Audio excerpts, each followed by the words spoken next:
Identifier avec précision les populations à risque concernant les radiations ionisantes. Les populations à risque sont en premier lieu bien évidemment les enfants, ainsi que l'enfant chez la femme enceinte, c'est-à-dire l'embryon.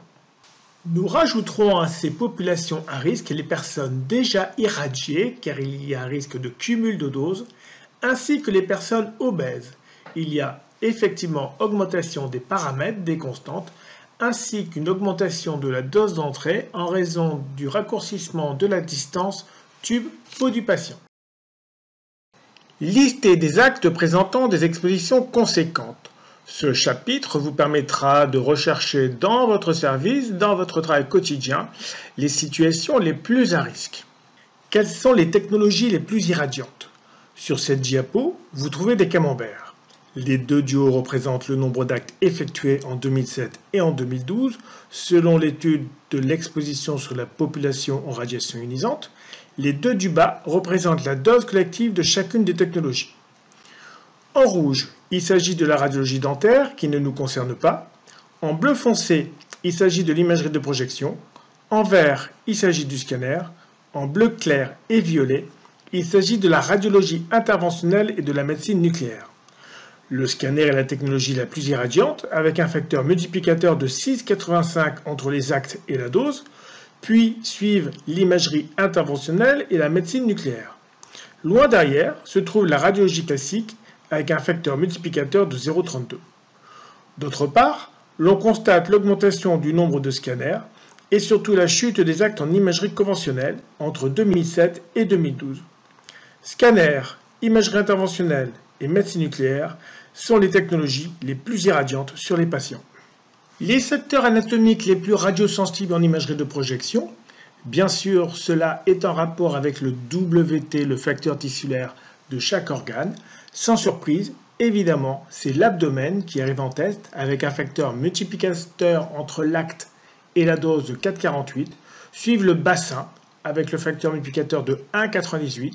N'oublions pas les glandes mammaires, les seins avec un facteur multiplicateur de 0,84. Les membres supérieurs et inférieurs arrivent bien loin avec un facteur très faible.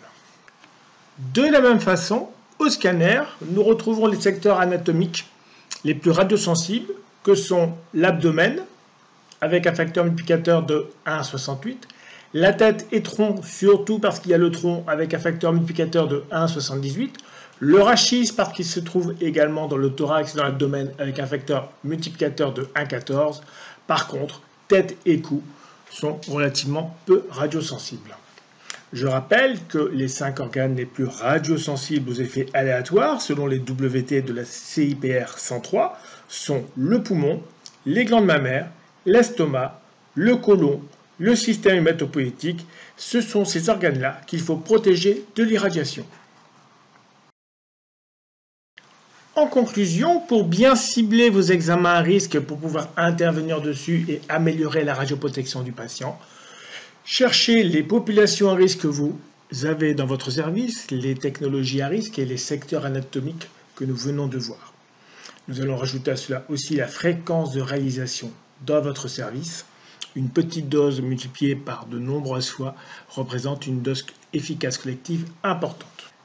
Évidemment, si vous réalisez des scanners abdominaux chez des enfants, vous êtes sur la situation la plus à risque, mais chaque examen, chaque acte, même une radio de la main chez un adulte, demande une démarche à l'ARA aussi bas que raisonnablement possible et demande de retravailler tous les paramètres pour diminuer la dose à chaque cliché. Il vous reste donc à trouver 5 situations, les plus irradiantes ou les plus cocasses. Une situation avec une population à risque, une situation avec une fréquence de réalisation élevée, une situation vous apparaissant comme un problème en termes d'irradiation. Ces situations concrètes seront travaillées en groupe ensuite pendant la formation.